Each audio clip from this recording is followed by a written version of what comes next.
안식 후 첫날에 예수님께서 부활하신 모습을 지금 요한복음 20장에는 기록되어 있습니다. 그리고 이제 오늘 큐티를 쭉 하시면 아시겠지만 오늘은 이제 성령을 받으라는 그런 강조와 그리고 이제 도마가 예수님을 의심하며 그의 몸을 다 만지면서 이제 믿게 되는 것. 그리고 너무너무 좋은 말씀이 저기 31절에 있어요. 31절 한번 읽어볼까요? 오늘 본문 말씀 31절. 자, 지금 이 요한복음이 기록된 목적입니다. 요한은 이 요한복음을 왜 기록했는가? 31절 시작. 오직 이것을 기록함은 너희로 예수께서 하나님의 아들 그리스도이심을 믿게 하려 함이요 또 너희로 믿고 그 이름을 힘입어 생명을 얻게 하려 함이다. 아멘. 자, 지금 요한복음 20장 31절 이 말씀이 사도 요한이 내가 이 요한복음을 기록한 목적이 여기에 담겨져 있어요. 오직 이것을 기록하는 이유는 너희로 예수님께서 하나님의 아들 그리스도이심을 믿게 하고 또 너희로 믿고 그 이름을 힘입어 생명을 얻게 하려 합니다. 자, 너희로 그 예수님을 통하여 하나님을 믿게 하고 그리고 너희를 통하여 또 생명을 얻게 하려 함이래요. 이 생명은 잘 보시면 내가 구원받기 원하는 것일 수도 있지만 지금 아까 우리가 19절에서 23절까지의 말씀을 보면 이게 단지 나의 구원, 나의 생명을 얻기 위한 명령이 아님을 알 수 있습니다. 19절부터 보면요, 21절만 볼게요. 21절 볼게요. 예수님께서 또 이르시되 자 너희에게 평강이 있을지어다 하시면서 그 부활하신 주님께서 그 제자들을 만나 이렇게 말씀하십니다. 아버지께서 나를 보내신 것 같이 나도 너희를 보내노라 그래요. 아버지께서 나를 보내신 것 같이 이제 나도 너희를 보낸대요. 부활하신 예수님께서 이제 그 제자들에게 남겨주신 말씀은 이제 나도 너희를 보낼 거야. 뭐처럼요? 아버지께서 나를 보내신 것처럼. 자, 지금 아버지께서 예수님을 이 땅에 보내셔서 이루신 사역이 무엇이죠? 아버지는 예수님을 이 땅에 왜 보내셨습니까? 그 목적을 잃어버리면 안 되겠죠. 왜 보내셨죠? 영혼 구원을 위해 나의 목숨을 희생하는 것이 하나님께서 예수님을 이 땅에 보내신 목적이죠. 그리고 예수님께서는 나를 통하여 내가 죽고 너희를 구원하기 위하여 심지어 예수님을 십자가에 못 박은 그 군인을 구원하기 위하여 이 땅에 오셨다는 거예요. 그것이 예수님을 이 땅에 보내신 하나님의 목적입니다. 예수님은요 이 땅에 오셔서 어느 누구도 가르쳐 주지 못했고 어느 누구도 알지 못했던 그 주님의 위대한 그 사랑을 보여주셨고 그리고 이제 우리에게 권면하시는 거예요. 아버지께서 나를 보내신 것 같이 내가 너희를 보낸다. 다시 말해 내가 너희에게 보여준 사랑을 이제는 너희가 가서 행해라. 여러분 항상 요한복음에 기록되어 있어서 계속 우리에게 강조하는 것은 여러분 어떻게 우리가 뭐 예수님도 아니고 여러분 우리는 예수님처럼 돼야 돼요. 그것이 예수님이 이 땅에 오신 이유이고 그것이 요한이 이 복음을 기록한 목적이에요. 그거 아무리 생각해도 불가능하잖아요. 당연히 불가능하죠. 인간의 힘으로 인간의 능력으로는. 그래서 22절에 우리에게 말씀하십니다. 이 말씀을 하시고 그들을 향하여서 숨을 내쉬며 이르시되 성령을 받아라 그래요. 내가 성령 충만하지 않고는 그 사랑을 실현할 수가 없거든요. 내가 성령 충만하지 않고는 예수님께서 그러한 희생을 하실 수가 없거든요. 여러분 예수님께서 우리가 그 고난 주간을 통해서 우리가 살펴보았던 예수님의 모습을 한번 돌아보십시오. 여러분 어떠한 인간의 머리에서 나올 수 없는 그런 사랑의 크기이고 사랑의 표현이에요. 하지만 그 사랑을 우리에게 보여주신 이유는 우리도 그렇게 할 수 있다는 것을 말씀해 주신 거예요. 예수님이 그 일을 능히 감당할 수 있었던 것은 예수님이셨기 때문이 아니에요. 왜인 줄 아십니까? 예수님을 뒤따르는 제자들도 다 그러한 삶을 살았거든요. 그리고 그 말씀은 오늘 우리의 마음에 문을 두드립니다. 능히 가능합니다. 성령 충만만 하면요. 제가 지난 요한복음 15장을 나눌 때도 말씀드렸어요. 우리가 풍성한 열매를 맺기 위해선 열매에 집중하면 안 된다고요. 나무에 집중해야 된다고요. 내가 사랑할 수 없는 사람을 사랑할 수 있는 방법은 단 하나, 내가 더 큰 사랑을 막 어떻게 하면 저 사람한테 잘해줄까가 아니에요.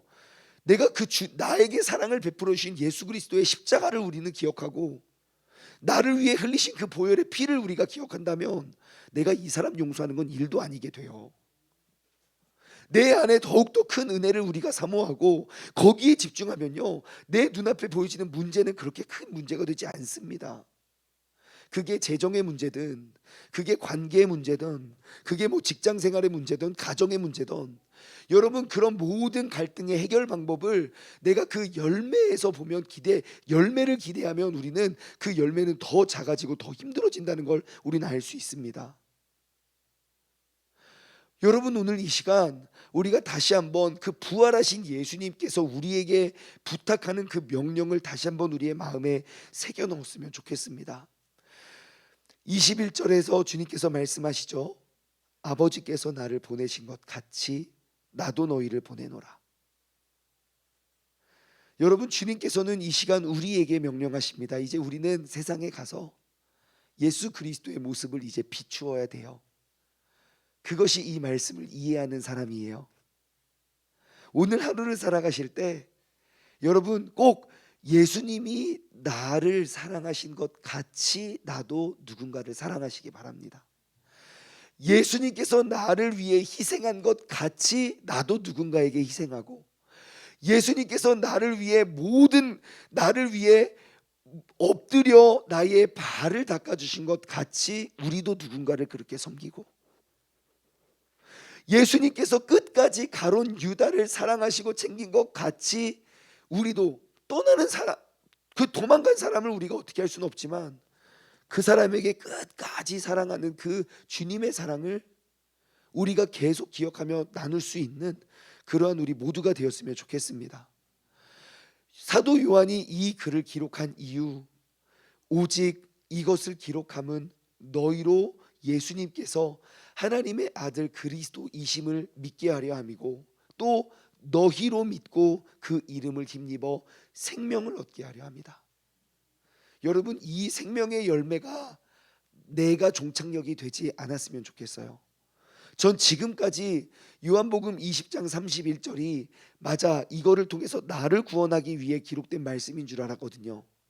근데 차근차근 읽어보니까 나를 통해서 다른 사람을 구원하기 위한 말씀이라는 걸 알았어요. 이 말씀이 기록된 이유, 그리고 하나님께서 예수님을 이 땅에 보내신 이유, 그리고 부활하신 예수님이 세상을 떠나기 전에 그 제자들에게 나타나 그들을 이제 또 다시 세상 속으로 보내는 이유. 여러분 오늘 이 시간 우리가 이 자리에서 예수님의 그 파송받은 사람으로서 우리가 파송되었으면 좋겠어요. 그러면 여러분 성경 속에 기록되어 있는 그 제자들의 삶의 모습이 세종시에 살아있는 그러한 예수님의 참 제자들의 모습이 되는 줄 믿습니다. 이제는 우리가 이제는 특별자도 없어져요. 이제 내일 오시면 이 현수막도 없어질 거예요. 아주 평범한 보통 날 속에 우리가 살아갈 거예요. 하지만 이제는 내가 예수님의 제자로서 매일매일 하나님과 소통해서 아주 특별한 날의 주인공이 되었으면 좋겠습니다. 우리가 지금부터 내 마음의 특세가 그냥 여기서 끝난 것이 아니라 이제 지금부터가 진짜 매일매일 나의 보통날 속에 정말 특별한 은혜가 우리들 가운데 있게 될 줄 믿습니다. 여러분 그것은 이미 주님께서 우리에게 모든 것들을 완성하셨고 이루셨고 우리에게 말씀하셨고 이제 우리에게 방법까지도 다 알려주셨어요. 이제 우리가 행하고 우리가 누리면 됩니다. 여러분 이제 우리가 그 보통날 속에 하나님과 소통하여, 제가 어제 주일날 말씀드린 것처럼 부활하신 예수님을 가장 먼저 만난 사람은 그 새벽 제단을 쌓았던 막달라 마리아였다는 사실을 꼭 기억하시고, 새벽마다 눈을 떠가지고 알람을 맞추시고 나 부활의 주님 만나러 가야지. 어젯밤에 쓰러져도 되고 어젯밤에 죽었어도 상관없어요. 그 부활의 주님을 만나러 가는 데는 어떠한 조건도 없기 때문이에요. 일어나서 나왔으면 좋겠어요. 계속해서 진짜 대한민국 역사, 모든 대한민국 기독교 역사에 여기까지 큰 부흥을 일으켰던 그 새벽 기도의 영성, 우리가 다시 회복시켰으면 좋겠어요. 우리의 어머님들, 우리의 할머니들, 정말 그 새벽에 종치는 그 교회의 종소리만 들으면 그 멀리서부터 걸어와서 아무것도 기도할 줄도 모르고 심지어 글을 읽을 줄도 모르는 그분들의 그 눈물 어린 그 간절한 기도가 한국교회와 대한민국을 이만큼 이끌어냈다면, 여러분, 이제 우리가 다시 그 열매를 위해서 우리가 기도할 때입니다. 또 하나 도전을 드리면, 우리가 24시간 예배를 통해서 또 얻게 된 사실이에요. 우리가 정말 그 기도원의 영성을 회복했으면 좋겠어요. 다시금 막 기도원을 짓고 만들 수는 없지만 모인 이 자리가 우리의 기도원으로 삼아서 정말 아무 일도 아무 목적도 아무 막 특별한 사심도 없이 그냥 가서 기도하는 거예요. 그 기도 제목들 붙잡고 우리가 모여서 그렇게 기도하고 우리가 그렇게 헌신하고 매일매일 그 부활의 주님을 기대함으로 나아온다면 하나님께서 어찌 복을 아니 줄 수 있겠습니까? 복을 쫓아가면 복을 잃어버려요. 하지만 복 주시는 하나님을 바라보면 우리는 더욱더 풍성한 복을 누리게 되는 것이죠. 여러분, 이제 우리가 그 새 역사의 주인공 됩시다. 어디 멀리 방법이 어렵지 않습니다. 오늘 주님께 말씀하신 대로 이 말씀 한번 읽고 오늘 말씀을 마치겠습니다. 오늘 함께 나눴던 요한복음 20장 21절과 22절 그리고 31절 말씀을 우리 함께 한 목소리로 합독하고 말씀을 맺도록 하겠습니다. 시작. 예수께서 또 이르시되 너희에게 평강이 있을지어다.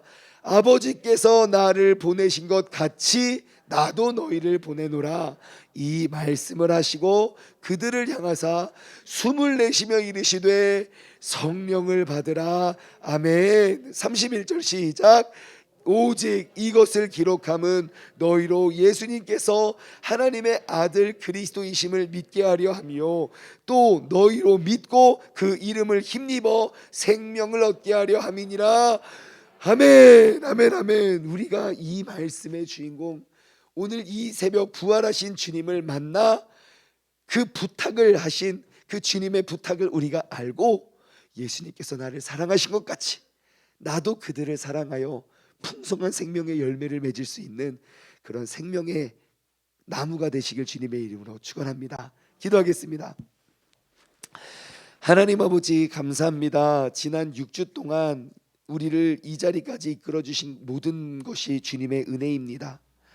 우리가 보통날의 은혜를, 보통날 속에 하나님의 말씀이 더해지고 나의 기도가 더해졌을 때 그 보통날이 얼마나 특별해질 수 있는지 우리가 깨닫게 하여 주심에 감사드립니다. 그리고 이제 주님께 다시 한번 우리가 믿음의 도전을 하며 나아가기를 원합니다. 주님께서 나에게 말씀하여 주시고 예수님을 이 땅에 보내신 이유, 하나님께서 예수님을 이 땅에 보내신 것 같이 그 부활의 주님이 오늘 나의 마음에, 나의 영에 말씀하십니다. 그것 같이 나도 너희를 보낸다고. 아버지 하나님, 이 땅에 예수님의 모습을 우리가 비추어낼 수 있는 그러한 자가 바로 이 새벽을 깨워 그 부활하신 주님을 만난 우리 모두가 되게 하여 주옵소서. 우리 세종시가 이 자리에 있는 우리가 잃어버렸던 한국교회의 영성을 회복해 갈 수 있는 우리로 말미암아 환히 비칠 수 있는 그런 거룩한 땅이 되게 하여 주옵소서. 감사드리오며 이 모든 말씀 살아계신 예수 그리스도의 이름으로 기도드리옵나이다. 아멘.